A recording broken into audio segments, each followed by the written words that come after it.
Terkadang ada orang merasa bahwa dia sudah menyampaikan sesuatu yang benar, tapi dia tidak pernah mengevaluasi apakah caranya sudah benar. Kisah Rasulullah ketika ada seorang sahabat yang dia mengatakan, ya Rasulullah, saya mau masuk Islam, saya mau melakukan perintah-perintah agama, satu yang gak bisa. Apa itu? Saya belum bisa meninggalkan zina.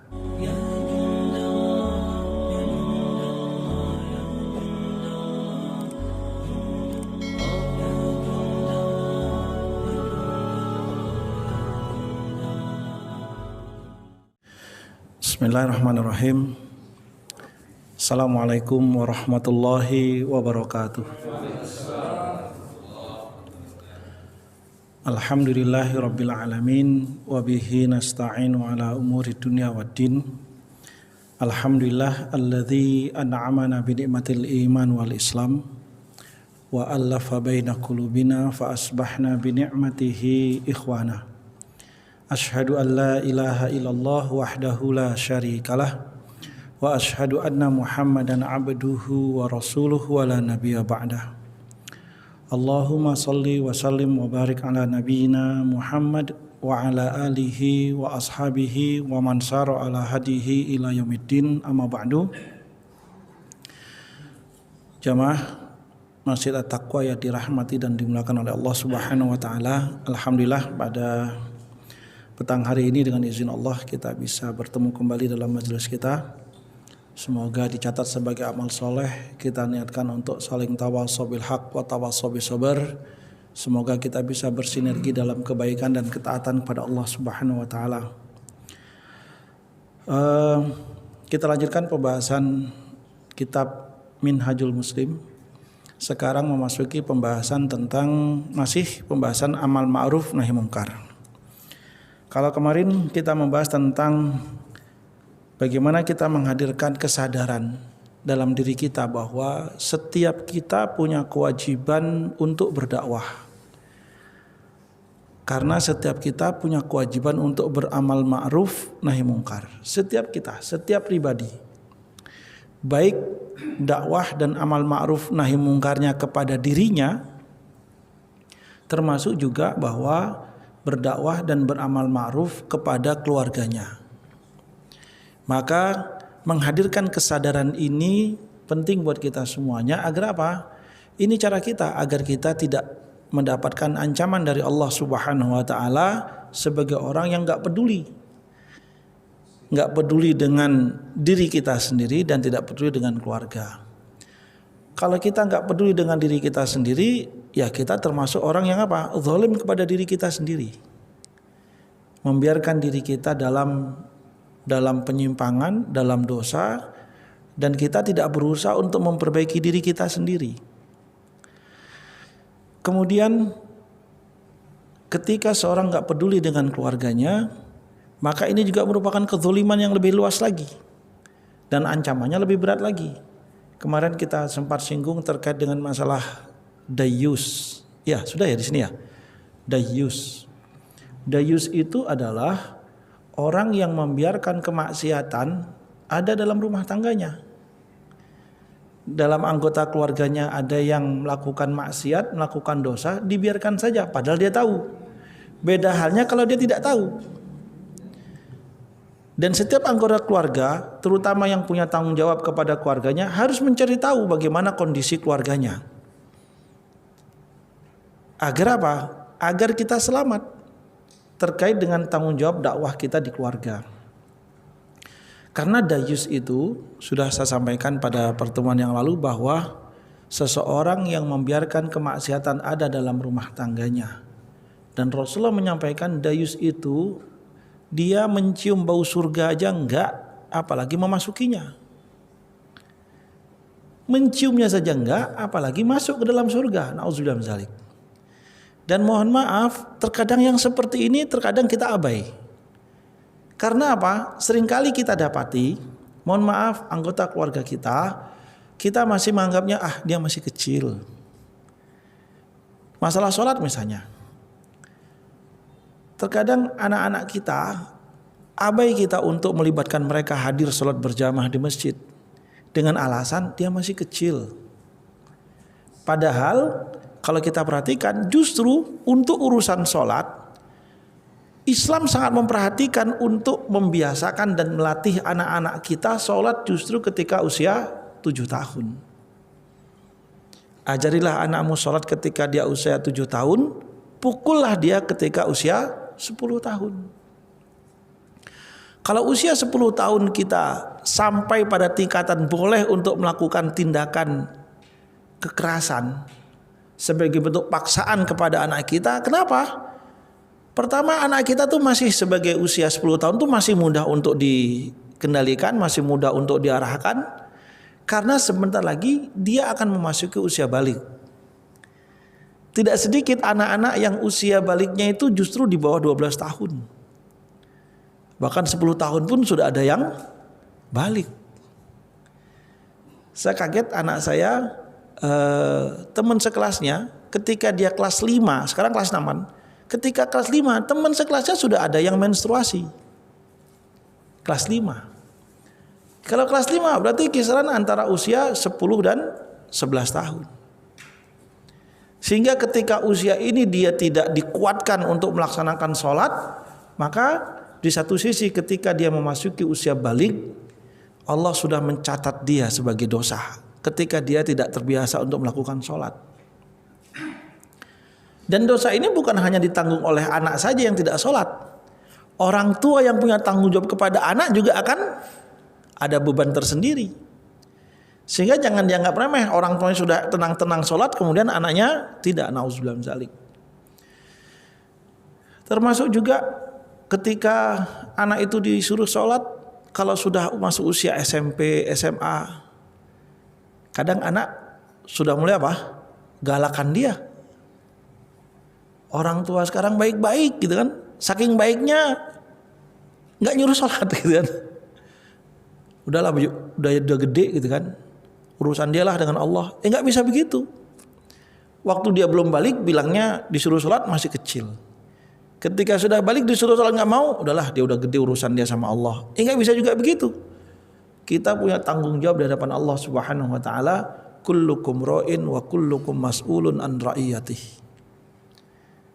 Termasuk juga pasangan hidup kita, suami maupun istri. 2 pekan yang lalu saya ngisi kuliah subuh di Denpasar. Setelah kuliah subuh ada coffee morning gitu kan, ada kudapan kue dan segala macamnya. Ada jamaah yang mendekati saya. Dia bilang dia baru menikah, tapi justru dia menikah mungkin belum ada setahun ini dia menikah. Dia bilang justru ketika dia menikah, karena dia melihat bahwa istrinya adalah wanita yang muslimah, berjilbab gitu kan. Tapi ketika menikah justru baru ketahuan kalau ternyata bangun subuhnya susah sekali. Diajak bangun subuh susah. Sehingga setelah menikah awal-awal oke lah, lama-kelamaan tidak jarang kemudian akhirnya pagi-pagi justru diawali dengan rasa tidak nyaman. Karena apa? Harus bernada tinggi hanya untuk membangunkan subuh. Sampai seperti itu. Sehingga ini tanggung jawab gitu kan. Sampai dia bilang, istrinya ketika dikasih tahu, "Mas, saya bukan gak sholat gitu kan. Saya kan bisa sholat di rumah gitu kan. Ya ntar aja lah gitu kan." Padahal maunya suami apa? Sebelum subuh bangunlah, qiyamulailah gitu kan. Kemudian pas azan udah sholat segera gitu kan. Bukan masalah waktunya masih ada, tapi bagaimana bersegera untuk sholat. Walaupun di satu sisi dia masih sholat di rumah. Suami itu mau bagaimana sholat subuh berjamaah di rumah dan segala macamnya. Sehingga yang seperti ini masalah tersendiri. Sehingga ketika berumah tangga justru malah suntuk gara-gara untuk urusan ibadah, urusan sholat. Termasuk juga masalah menutup aurat. Ada jamaah pengajian yang dia menyampaikan ke saya, kadang saya malu untuk dia aktif di media sosial. Dia malu kalau sudah istrinya mengekspos aktivitas kegiatan dia lah, bikin status dan istrinya tidak pakai jilbab. Karena bagi istrinya pakai jilbab itu kalau kondangan pakai jilbab, kalau pengajian pakai jilbab, kalau keluar rumah enggak. Padahal suami punya keyakinan, punya pemahaman bahwa apa? Wanita itu kalau keluar rumah atau ketemu yang bukan mahramnya harus pakai jilbab. Tapi untuk urusan jilbab seringkali terjadi kesalahpahaman antara suami istri gara-gara apa? Bagi istri yang penting kan kalau keluar sudah pakai jilbab.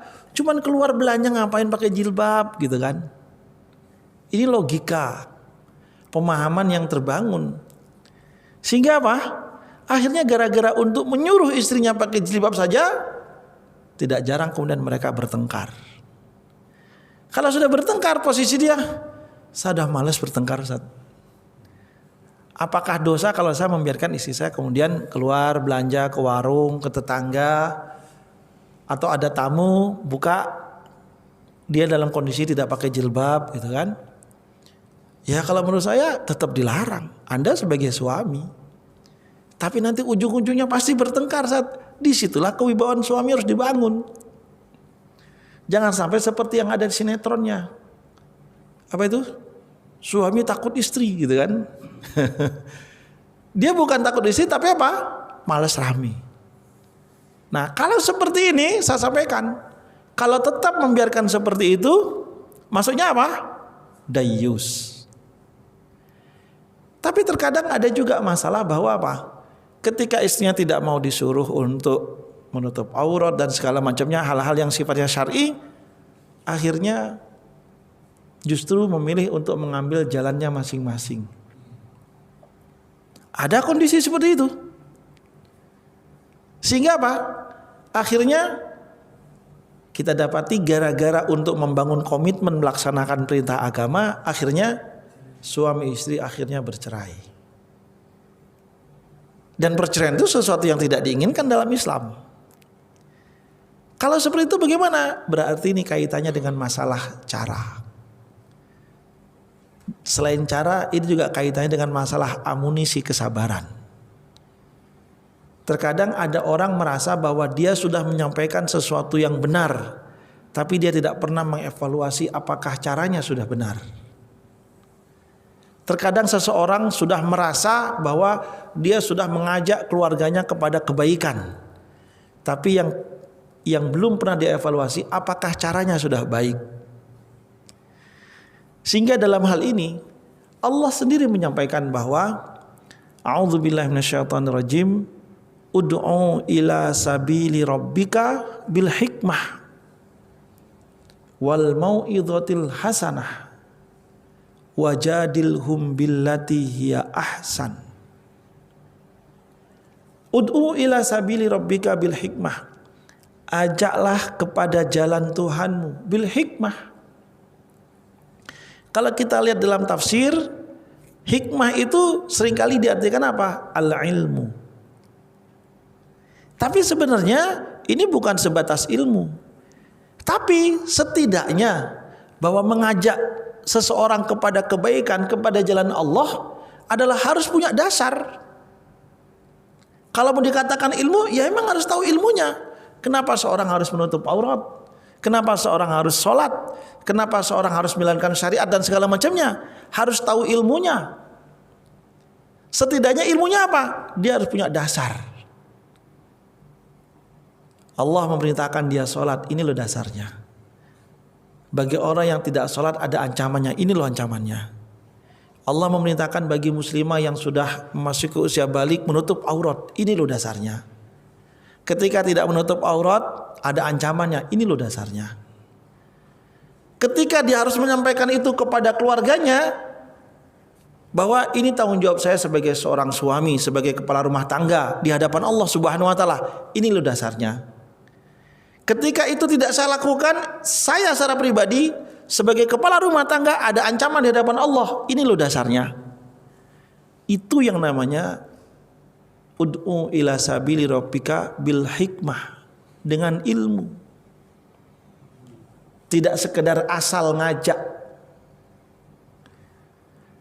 Kalau sekedar asal ngajak, tidak ada dorongan kuat dengan menghadirkan dasar-dasar bahwa ini adalah perintah agama, Nanti masalahnya adalah apa? Like and dislike.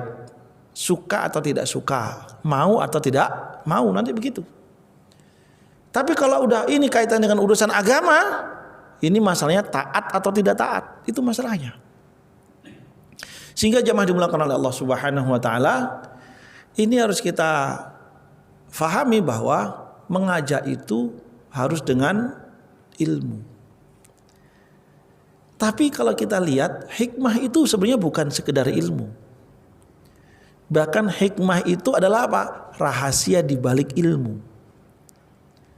Rahasia di balik ilmu itu maksudnya apa? Bahwa orang itu mengajak sesuatu itu bukan sekedar ini loh, ini perintah selesai. Tidak, kalau itu hanya sebatas ilmu. Lebih dalam dari ilmu itu apa? Al-fahmu, faham. Sehingga kalau berbicara masalah urusan syariat, dia bukan sekedar ilmu, tapi apa? Fikih. Fikih itu apa? Faham. Kalau berbicara masalah faham, ini kaitannya bukan sekedar tahu, tapi bahwa dia tahu dan dia faham tentang segala konsekuensinya, dia faham dengan segala hikmah di balik itu semuanya. Sehingga bahasa yang Allah buat dalam ayat tadi, ud'u ila sabili rabbika bil hikmah. Ketika berbicara masalah hikmah, bahwa apa? Bukan sekedar agar orang lain itu tahu ini perintah agama, tapi juga tahu bahwa ini adalah bagian dari konsekuensi keimanan. Agar orang juga tahu bahwa kenapa dia harus melakukan ketaatan ini. Agar orang lain tahu bahwa kenapa harus melakukan ini, hikmahnya seperti ini, manfaatnya seperti ini, tujuannya seperti ini. Itu namanya hikmah. Sehingga hikmah itu jauh lebih dalam dari sekedar apa? Ilmu. Untuk menjadikan seorang itu mendapatkan hikmah dari satu masalah, disitulah kemudian seorang bukan sekedar ilmu, tapi apa? Al-fahmu. Faham. Faham itu level di atas dari sekedar tahu. Faham itu dia lebih dalam, lebih detail mengetahui sesuatu. Itu namanya al-fahmu. Sehingga kalau berbicara masalah fikih, bukan sekedar tahu, tapi apa? Al-fahmu. Karena kalau ditanya seseorang, tahu nggak bahwa sholat itu perintah agama? Tahu dia. Tapi kalau berbicara masalah al-fahmu, dia juga harus memahami bahwa ada konsekuensi keimanan di situ, ada konsekuensi sanksi di situ, dan kemudian ada tujuan dan manfaat ketika dia melakukan sesuatu. Sehingga semua variabel ini akan mempengaruhi seorang untuk mau melaksanakan atau tidak. Termasuk juga misalnya puasa. Bukan sekedar dia tahu bahwa puasa itu perintah. Orang-orang kalau dikatakan dia muslim, tahu dia perintah agama puasa, tapi kenapa enggak puasa? Al-fahmunya kurang dalam. Tapi kalau kita lihat, kalau udah Ramadan terkadang bupati melakukan buka puasa bersama. Bupati yang lalu pernah menyampaikan, saya walaupun bukan muslim, saya juga melakukan puasa. Dan beberapa orang yang non muslim juga pernah menyampaikan dia juga puasa. Kenapa? Karena dia melihat dari sisi kesehatan. Dia mau melakukan puasa karena dilihat dari sisi kesehatan. Dia fahamnya cuma sampai pada manfaat dari puasa, bukan ikatan dari ketaatan sebagai konsekuensi keimanan. Sehingga jamaah dimuliakan oleh Allah Subhanahu wa taala, ketika berbicara masalah mengajak, berdakwah, amal ma'ruf nahi mungkar, baik kepada diri sendiri maupun kepada keluarga, maka dasarnya adalah al-ilmu wal fahmu. Ud'u ila sabili rabbika bil hikmah. Hikmah itu ada dasarnya, ada ilmunya, kemudian dia faham tentang semua itu. Wal mau'izatil hasanah. Mau'izatil hasanah adalah memberikan nasihat-nasihat, pesan-pesan yang baik. Bahwa cara mengajak, cara membimbing, cara memberitahu, ini juga ada ilmunya dan ada seninya. Sehingga tidak sekedar yang penting saya sudah mengajak, yang penting saya sudah mengetahui, yang penting saya sudah memberitahu dan segala macamnya. Kalau berbicara masalah wal mau'izatil hasanah, disitulah kemudian kita disuruh memahami kondisi psikologis setiap objek dakwah kita. Oh, orangnya begini, cara pendekatannya seperti ini. Oh, orang ini begini, cara pendekatannya seperti ini. Sebagaimana Rasulullah SAW mengajarkan kita bagaimana berdakwah dengan mau'izatil hasanah. Ketika berbicara masalah contoh dakwah misalnya, di zaman Rasulullah ada Arab Badui yang kencing di pojokan masjid. Masjid dikencingin coba. Hebat sekali kan gitu ya. Wajar kalau kemudian sahabat Umar bin Khattab marah. Tapi ketika sahabat Umar bin Khattab mau marah, mau menindak orang yang kencing tersebut, Rasulullah menahan. Dah. Biarkan sampai selesai. Coba. Dibiarin selesai cur gitu, diliatin sama orang-orang, si Badui itu apa? Cur kencing sampai selesai. Kalau sudah selesai baru kasih tahu bahwa apa? Kencing di masjid itu nggak benar, nggak boleh. Kalau sudah terjadi, kafarohnya dengan cara apa? Menguburnya. Berarti apa? Yang berikutnya lain kali jangan diulang kembali. Kalau kita tidak memahami tentang kondisi seseorang, kita mungkin langsung lakukan tindakan. Disitulah mau'izatil hasanah. Karena apa? Jangan menganggap orang seperti penilaian pemahaman kita. Belum tentu dia punya pemahaman sama seperti kita. Sehingga kalau menilai seseorang menjadi objek dakwah, kita nilai seperti kita, ya akhirnya pemahamannya yang berbeda dengan kita selalu dianggapnya apa? Salah. Sehingga jamaah dimuliakan oleh Allah Subhanahu wa taala, perhatikan ketika Rasulullah berdakwah, Rasulullah dengan sikap apa? Sikap yang luar biasa bijaksana. Sekelas Nabi dituntut seperti itu, tentu orang lain tidak terima. Tapi coba kita lihat, perhatikan dampak dari dakwah Rasulullah tersebut. Dampak dari dakwah Rasulullah itu kemudian menghadirkan simpati, bukan sekedar tahu. Dakwah dari Rasulullah itu bukan sekedar menghadirkan ilmu, tapi apa? Menghadirkan suatu apa ya? Sesuatu yang memberikan daya magnet untuk orang mau mengikuti. Itu dakwah. Kisah Rasulullah ketika ada seorang sahabat yang dia mengatakan, ya Rasulullah, saya mau masuk Islam, saya mau melakukan perintah-perintah agama, tapi kalau satu yang nggak bisa, apa itu? Saya belum bisa meninggalkan zina. Saya belum bisa meninggalkan zina. Kata Rasulullah, ya sudah, silahkan. Tapi sahabat, loh kok dibolehkan gitu kan? Kemudian Rasul bilang, sebelum kau bersyahadat, saya tanya, kamu punya ibu? Punya. Punya anak perempuan? Punya. Punya saudara perempuan? Punya. Punya istri? Punya. Suka nggak kalau ada laki-laki yang menzinai ibumu, yang menzinai istrimu, menzinai anak perempuanmu, menzinai saudara perempuanmu? Ya enggak Rasulullah. Kalau tetap dilakukan, saya akan marah. Karena itu dia telah berbuat zalim kepada saya dan keluarga saya. Demikianlah Islam, dilarang berbuat zalim kepada orang lain. Dan berzina itu pada dasarnya apa? Berbuat zalim. Bukankah wanita yang kau zinai dia punya saudara laki-laki? Bukankah wanita yang kau zinai dia punya anak? Bukankah dia punya suami dan segala macamnya? Dan itu dilarang. Kemudian akhirnya apa? Yaudah, saya masuk Islam dengan segala totalitas syariat yang ada. Sehingga apa? Cara penyampaiannya itu jadi apa? Jadi enak dan orang menerima dengan baik. Itu mau'izatil hasanah, dengan cara yang baik. Dan masih banyak yang lainnya. Kisah orang Yahudi di mana Rasulullah meminjam anak onta. Rasulullah meminjam anak onta sampai waktu tertentu.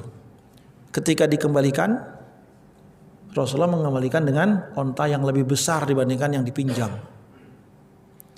Yahudi itu mengatakan, Muhammad, engkau kan pinjam anak onta, kok kembalikannya onta gede begini? Nah, ini kan anak onta, ini onta dewasa, ini anak onta.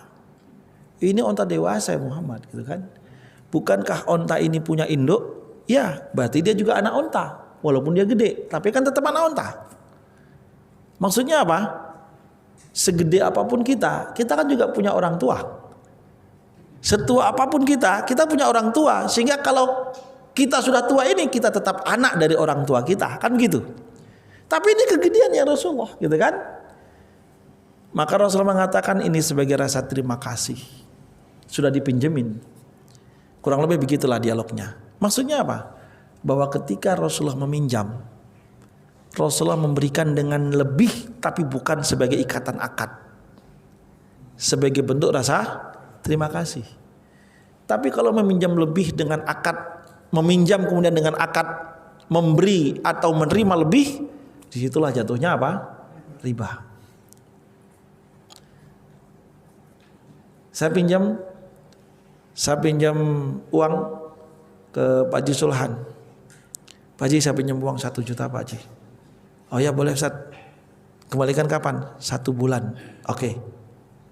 Tapi balikinnya 1.100.000 ya. Itu mengikat pinjaman dengan apa? Mengharapkan nilai lebih. Atau yang minjem bilang, Ji, saya pinjam uang 1 juta, nanti tak balikin 1,5 juta, 1.100.000 deh. Oh boleh juga nih, ya deh. Itu riba. Saya pinjam 1 juta, saya kembalikan 1 juta, selesai urusan. Itulah pinjam meminjam. Tapi kalau kemudian akhirnya saya mengembalikan tanpa ada ikatan apapun, saya kembalikan dia 1.100.000, loh kok 1 juta? Nah nggak apa-apa, ini rasa terima kasih saya. Itu dibolehkan karena tanpa ada ikatan yang mengikat di depan. Tapi jangan sampai kemudian saya kembalikan 1 juta, saya bangga lebih. Ngarep berarti kan? Itu juga nggak dibenarkan seperti itu. Atau dikasih lebih nih tuh harmoni gitu kan? Atau cuman kembalikan 1 juta, kemudian dikasih susu kedelai 5 bungkus. Dah setali 5 bungkus. Ya, yang seperti ini kan tidak dibenarkan gitu kan? Karena pinjam meminjam itu akadnya tolong menolong. Prinsip akadnya adalah tolong menolong. Ya. Tapi ketika Rasulullah, itulah cara pendekatan dakwahnya. Cara pendekatan dakwahnya. Mau'izatul hasanah. Kalau berbicara masalah mau'izatul hasanah, contoh dakwah Rasulullah ketika Fathu Mekah. Kita perhatikan Mekah itu dikepung oleh kaum muslimin. Sampai akhirnya Mekah itu takluk tanpa ada peperangan, tanpa ada pertumpahan darah. Sama sekali nggak ada. Tapi kenapa kemudian akhirnya justru yang terjadi apa? Yadkhuluna fi dinillahi afwaja. Ada kalimat yang begitu indah yang Rasulullah sampaikan, dan ini sebagai mau'izah hasanah. Itu apa? Ketika masuk kota Mekah, Rasulullah mengumumkan di kota Mekah, siapa yang masuk Baitullah dia aman. Siapa yang masuk ke rumahnya masing-masing dia aman. Berarti kalau dia di luar nantangin namanya kan? Kalau dia di jalan berarti nantangin. Siapa masuk dalam Baitullah berarti dia nyari persembunyian. Oke, siapa yang masuk rumahnya masing-masing dia aman, gak akan dicari. Dan yang terakhir Rasulullah sebutkan itu apa? Siapa yang masuk rumahnya Abu Sufyan dia aman. Sebenarnya kalimat ini sebenarnya apa? Sebenarnya sederhana sekali. Tapi justru ini yang menjadikan kalimat Abu Sufyan kemudian berbunga-bunga. Abu Sufyan itu pimpinan saat itu di Mekah. Dia pimpinannya. Dan dia seorang pecundang, nggak bisa ngelawan Rasulullah tanpa peperangan, kalah tanpa peperangan. Tapi justru diangkat oleh Rasulullah, disanjung oleh Rasulullah. Dengan cara apa? Rasulullah masih menghormati posisinya Abu Sufyan. Dengan siapa yang masuk rumahnya Abu Sufyan berarti aman. Padahal tadi cuma disebutin 2 saja udah cukup sebenarnya kan? Rumahnya masing-masing selesai kan? Tapi kenapa Rasulullah menyebutkan Abu Sufyan? Rasulullah ingin tetap menghargai Abu Sufyan sebagai tokoh di Mekah. Menghargai ketokohannya Abu Sufyan. Dengan begitu justru Abu Sufyan berbunga-bunga. Karena masih dihargai oleh Rasulullah SAW. Tanpa ada angin, tanpa hujan, akhirnya apa? Justru Abu Sufyan menyatakan diri, kemudian apa? Masuk Islam. Diikuti oleh istrinya yaitu Hindun. Padahal Hindun sebelumnya bencinya luar biasa sama Islam. Sampai dia menyuruh Wahsy, budaknya itu, untuk membunuh Hamzah. Tidak sekedar dibunuh, diambil hatinya, dimakan, dikunyah-kunyah, dimuntahkan sebagai bentuk bencinya.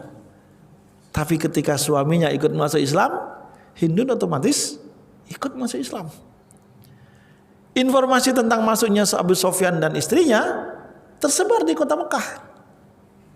Kalau sudah Abu Sufyan masuk Islam, mau apa lagi? Hanya apa?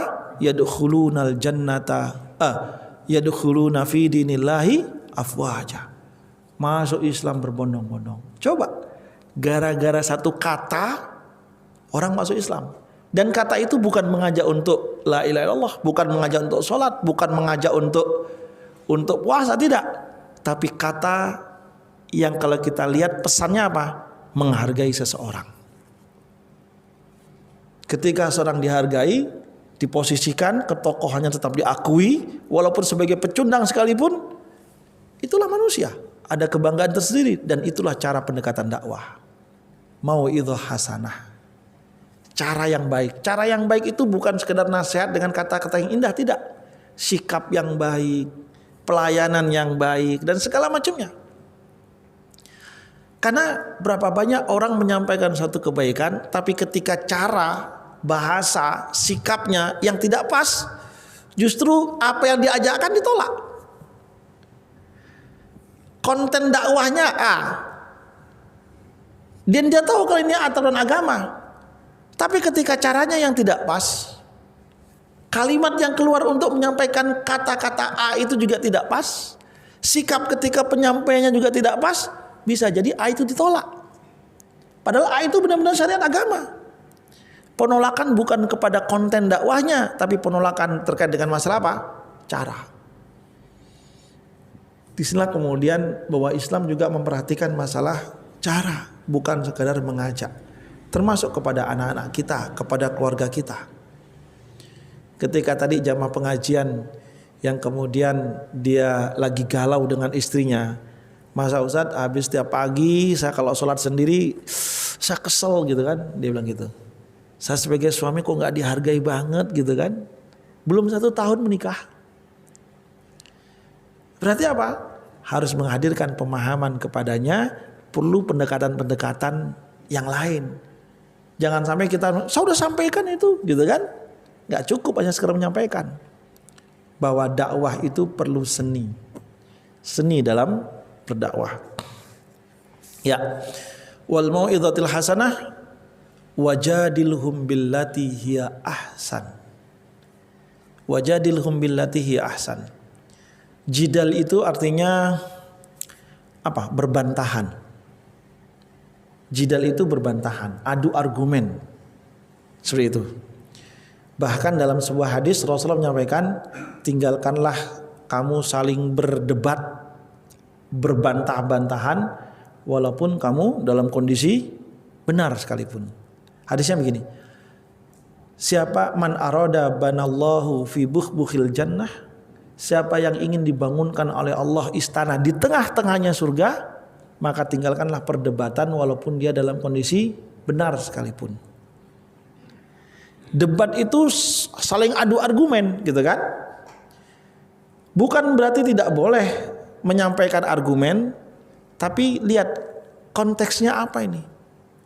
Kalau konteksnya hanya untuk menang dan kalah, itu yang kemudian diperintahkan oleh Allah untuk apa? Tinggalkan. Tapi kalau untuk menghadirkan pemahaman, menjelaskan lebih detail tentang pemahaman, itu yang namanya dalam ayat wajadilhum billati hiya ahsan. Kita mengajak nih, kita sudah menyampaikan dasarnya, kita sudah menyampaikan pendapat-pendapat yang ada, ternyata ditolak. Oh enggak, kalau menurut saya pendapatnya begini. Bukan kuning, udah terserah, bukan begitu. Kita masih memungkinkan untuk melakukan dialog misalnya. Oh enggak, pendapat Anda yang seperti ini ternyata dibantah. Karena hadisnya lemah, ada pendapat yang lain seperti ini dan segala macamnya. Oh enggak, begini semacam. Oh enggak, jadinya masih boleh untuk seperti itu. Sampai kemudian, oh ya berarti sudah kita enggak ada titik temu, sudah lana a'maluna walakum a'malukum. Maksudnya apa? Bahwa adu argumen itu tidak dilarang dalam Islam kalau untuk menghadirkan pemahaman, bukan untuk mencari menang dan kalah. Karena begini, kalau berbicara masalah billati hiya ahsan, menyampaikan pendapat adu argumen, billati hiya ahsan ini lebih tinggi kalimatnya dibandingkan wal mau'izatil hasanah. Wajadilhum billati hiya ahsan. Kalau dalam bahasa Arab, maka berargumentasilah dengan mereka billati hiya ahsan. Billati ini bisa karena dia mujadalah, dia muannas, atau bisa jadi karena dia jamak. Bahwa adu argumen itu banyak cara, tidak dengan satu cara. Sehingga bahasanya apa? Billati hiya ahsan. Ahsan itu bukan sekedar hasan. Hasan itu artinya baik. Kalau ahsan apa? Yang terbaik, yang paling baik. Kalau yang paling baik atau yang terbaik, sebenarnya ada yang lainnya yang baik-baik. Tapi dari sekian banyak yang baik-baik itu, pilih mana yang tepat untuk menghadapi orang tersebut. Ihsan dengan cara yang benar, gitu kan? Bukan ihsan tapi ahsan, gitu kan? Kalau ihsan lebih kepada perbuatannya, kalau ahsan lebih kepada caranya, sifatnya. Jadinya ada cara menghadapi orang ini, caranya bisa begini, bisa begini, bisa begini. Tapi untuk orang ini lebih baik dengan cara seperti ini. Billati hiya ahsan. Sampai sedetil itu Allah sampaikan terkait dengan masalah etika berdakwah. Sehingga jemaah dimulakan oleh Allah Subhanahu wa taala, dakwah itu perlu ilmu, dakwah itu perlu cara, dan dakwah itu perlu seni. Kalau dakwah kita hanya gelontongan yang penting dengan sekedar semangat dakwah, bisa jadi akhirnya apa yang kita sampaikan tidak bisa kita pertahankan, tidak bisa diterima dengan baik. Karena apa? Karena kita tidak punya ilmu yang cukup untuk itu, kita tidak punya cara yang terbaik untuk menyampaikan itu, dan kita tidak punya seni dalam menyampaikan apa yang kemudian kita yakini. Itulah kemudian yang kita pahami terkait dengan masalah bahwa beramal ma'ruf nahi mungkar itu ada seninya, dirangkum dalam bentuk istilah etika dalam berdakwah. Yang berikutnya, ketika berbicara masalah etika berdakwah dalam Islam, bahwa dakwah itu mengajak orang lain. Ketika mengajak orang lain, maka ada etika juga dalam berdakwah, karena ini akan mempengaruhi penerimaan orang terhadap dakwah kita. Yaitu apa? Kita sudah mengajak hal tersebut, apakah kita sudah melakukannya? Dalam ayat Allah berfirman, atamuruna nas wa tansawna anfusakum. Apakah kamu sudah mengajak orang lain sedangkan kamu melupakan dirimu sendiri? Ngajak orang, ayo sholat berjamaah ke masjid, sing tain ngenah ke masjid. Ngajak orang untuk menjalankan perintah agama, Qur'annya melalung, misalnya gitu kan? Bahasanya apa ya? Istrinya masih membuka aurat, gitu kan? Dan macam-macam yang lainnya. Walaupun sebenarnya kita tetap harus mengajak orang lain, walaupun kita terus berproses untuk mendakwahi keluarga kita. Tapi bukan berarti kemudian kita melupakan keluarga kita dan diri kita sendiri. Ketika keluarga kita belum mau disuruh untuk memakai jilbab misalnya, bukan berarti udah kalau gitu saya nggak berdakwah udah sampai kemudian keluarga saya memakai jilbab. Bukan begitu. Bahwa kita nggak dituntut untuk masalah hasil, tapi kita dituntut untuk apa? Kita mau punya tanggung jawab dan kesadaran untuk melakukan itu. Sehingga bahasa Allah apa? Wa tansawna anfusakum. Jangan kamu lupakan diri kamu. Ya, saya sudah mengajak tapi belum mendapatkan hidayah. Kalau yang seperti itu, begitulah yang dialami oleh siapa? Nabi Nuh alaihi salam. Nabi Nuh tetap mengajak kaumnya, walaupun anak dan istrinya menolak. Tidak kemudian karena anak dan istrinya menolak dakwah Rasulullah, kemudian Aduh, anak dan istri saja belum bisa saya ajak, masa saya ngajak orang lain? Nggak bisa begitu. Bahwa kita tetap mengajak dan kita tidak melupakan keluarga kita. Tetap juga kita ajak. Kita mengajak keluarga kita maupun mengajak orang lain sama nilainya. Kenapa? Dia sama-sama manusia yang punya hati, punya akal, punya nafsu. Yang juga mereka sama-sama mendapat godaan setan. Sehingga apa? Yang Allah perintahkan kepada kita semuanya, jangan melupakan keluargamu. Maksudnya apa? Ya tetap kita mengajak orang lain, kita juga tetap mengajak keluarga kita. Masa keluarga kita sudah mau atau sudah dapat hidayah atau belum, itu urusan lain. Yang penting kita sudah mengajaknya. Yang berikutnya dalam surah apa nih? Surah As-Saff. Ayatnya sangat terkenal.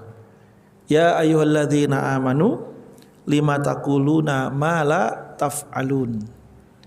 Wahai orang-orang yang beriman, kenapa kamu mengatakan apa yang kamu tidak kerjakan? Pertanyaan ini kenapa? Dijelaskan jawabannya oleh Allah dalam ayat selanjutnya. Kabura maqtan indallahi an taqulu ma la taf'alun. Allah sangat marah, murka. Bahasanya murka. Allah sangat murka, marah besar gitu maksudnya. Allah sangat marah besar kepada seseorang yang mengatakan sesuatu yang tidak dia kerjakan. Mengatakan sesuatu yang tidak dia lakukan. Maksudnya begini, bahwa ketika kita mengajak orang lain untuk sholat, jangan pernah melupakan untuk mengajak keluarga kita untuk sholat. Masalah keluarga kita sholat atau tidak, itu masalah hidayah. Tapi jangan sampai kita melupakan mereka. Yang berikutnya, termasuk kepada diri kita sendiri. Kalau kita menyuruh orang lain untuk sholat berjamaah ke masjid, jangan sampai kita justru yang tidak ke masjid. Tapi ternyata tidak semua perintah itu harus seperti itu. Kita ngisi pengajian ibu-ibu harus memakai jilbab. Bukan berarti kita juga harus pakai jilbab. Beda konteksnya. Berarti kalau kita mengatakan apa yang tidak kita kerjakan, masa kita pakai jilbab? Tidak seperti itu. Bahwa jamaah dimulakan oleh Allah Subhanahu wa taala, konteksnya adalah bahwa kita harus punya tanggung jawab moral kepada apa yang kita sampaikan. Bahwa apa yang kita sampaikan itu sudah ada dalam diri kita dan kita berusaha untuk melakukannya, dan itu sudah kita sampaikan kepada keluarga kita dan kita berusaha untuk mengawalnya, dan kemudian kita sampaikan kepada orang lain. Masalah kemudian siapa yang kita ajak, orang lain maupun keluarga kita, dia mau mengikut atau tidak, itu urusannya, kewenangannya Allah Subhanahu wa taala. Tapi untuk menghadirkan hidayah Allah kepada orang yang kita ajak, termasuk kepada keluarga kita, disitulah kemudian tuntutannya kita disuruh untuk apa? Ketika kita mengajak harus berdasarkan dengan ilmu, dengan kefahaman, kita mengajaknya harus dengan seni, dan kita mengajaknya harus dengan cara yang terbaik. Ya, selanjutnya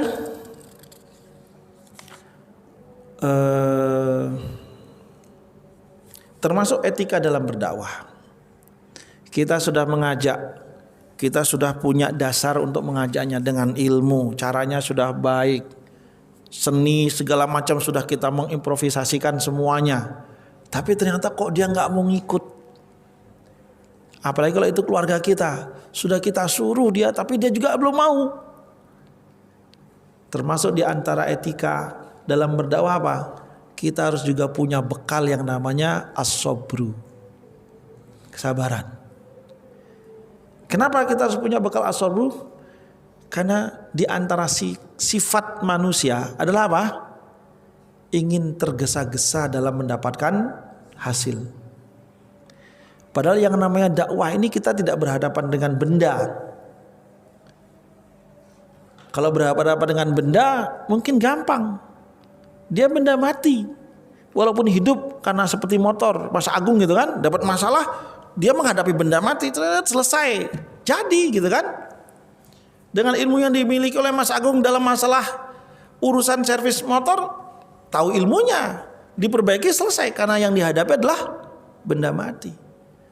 Tapi ketika kita menghadapi sosok yang namanya manusia, yang punya akal, punya hati, punya keinginan, punya nafsu, ini beda lain lagi. Kalau bukan karena kesabaran, mungkin sudah kita tinggalkan semua itu. Disitulah kemudian di antara etika berdakwah kita dilarang berputus asa. Agar kita tidak berputus asa, kita harus memiliki bekal kesabaran yang penuh, yang cukup. Tidak mau diajak sekarang, oke lah nggak apa-apa, kita ajak lagi. Belum mau juga, oke lah diajak lagi. Belum mau diajak lagi, terus begitu. Bekal kesabaran. Dan itulah yang dilakukan oleh Nabi Nuh alaihissalam. Nabi Nuh alaihissalam dakwahnya ratusan tahun. Kalau dibandingkan kita, berapa tahun kita dakwah? Ratusan tahun Nabi Nuh berdakwah. Tapi coba apa kalimat Nabi Nuh? Qala rabbi da'autu qaumi lailan wa nahara. Ya Allah, saya sudah mengajak kaumku berdakwah, mengajak dia kepada kebaikan lailan wa nahara, siang dan malam. Coba siang dan malam itu. Kita sudah melakukan siang dan malam enggak? Gitu kan? Sudah sepanjang Nabi Nuh enggak dakwah kita yang ratusan tahun itu? Tapi kemudian Nabi Nuh mengatakan apa?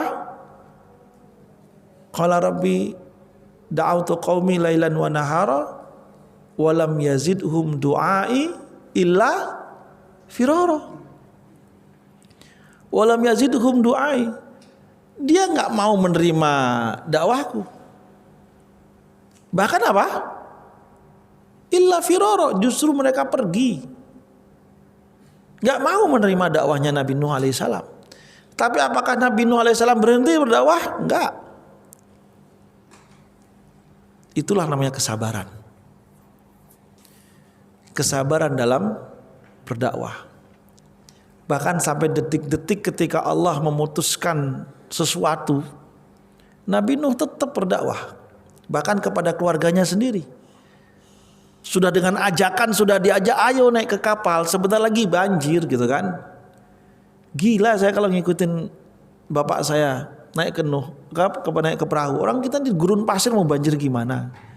Sebentar lagi banjir. Ya udah kalau banjir saya naik ke atas gunung, kata anaknya dan istrinya. Sampai kemudian apa? Sudah mendung, hujan, diajak ayo naik ke atas, nggak mau. Bahkan keluarganya bilang apa? Saya nggak akan mengikuti orang-orang yang gila. Sampai seperti itu. Hujan deras, sudah mau banjir, sudah diajak juga nggak mau. Apakah Nabi Nuh selesai? Enggak. Nabi Nuh pakai cara yang terakhir. Itu apa? Doa. Berdoa kepada Allah Subhanahu wa taala. Ya Allah, tolong selamatkan anak dan istriku. Innahu min ahli. Karena dia adalah keluargaku. Kalimat itu menunjukkan apa? Mungkin cara-cara nepotisme bisa mendatangkan pertolongan dari Allah. Dia itu keluarga saya, ya Allah, tolong selamatkan anak dan istri saya. Dia itu keluarga saya. Tapi coba, apa jawaban Allah dengan turunnya ayat? Wahai Nuh, innahum laisa min ahlik. Dia itu sudah bukan lagi keluargamu. Coba. Terakhir sudah, ketika dapat jawaban seperti itu, sudah selesai. Sudah nggak ada lagi pilihan. Dan akhirnya azab itu turun. Sehingga jamaah dimulakan oleh Allah Subhanahu wa taala, kesabaran ini adalah merupakan apa? Amunisi, bahan bakar, energi. Berapa banyak orang punya semangat untuk berdakwah, tapi ketika dihadapkan dengan kok diajak belum berubah, kok didakwahi belum mau, kok sudah menyampaikan kebaikan belum diterima, akhirnya apa? Mutung. Bahasa Jermannya ngambul, gitu kan? Nah, udah diajak, udah terserah dia lah, gitu kan? Nah, itu ngambul namanya. Padahal apa? Da'autu qaumi lailan wa nahara, siang dan malam diajak. Walam yazidhum du'ai illa firara. Enggak ada yang bertambah dalam menerima dakwahku, malah mereka pada kabur semua. Enggak apa-apa. Yang penting di hadapan Allah kewajiban kita sudah tertunaikan, bahwa kita sudah mengajak dengan ilmu, dengan hikmah, dengan pemahaman, dan kita sudah mengajaknya dengan cara yang baik, dan kita sudah berargumentasi dengan cara yang terbaik. Selebihnya kita pasrahkan kepada Allah Subhanahu wa taala, bahwa doa itu juga senjata. Senjata dalam berdakwah. Tidak cukup kita hanya mengandalkan otak dan kemampuan kita, bahwa dengan berdoa itu adalah cara kita berdakwah. Sehingga ketika dalam hadis dikatakan, ketika melihat kemungkaran rubahlah dengan tangan, kalau enggak mampu rubahlah dengan lisan, kalau enggak sanggup juga rubah dengan hati. Bahwa rubah dengan hati diantaranya apa? Sudahlah, kita ngelus dada sambil kita berdoa. Ya Allah, tolong bukakan pintu hati keluarga saya. Hadirkan hidayah masuk ke dalam relung hatinya.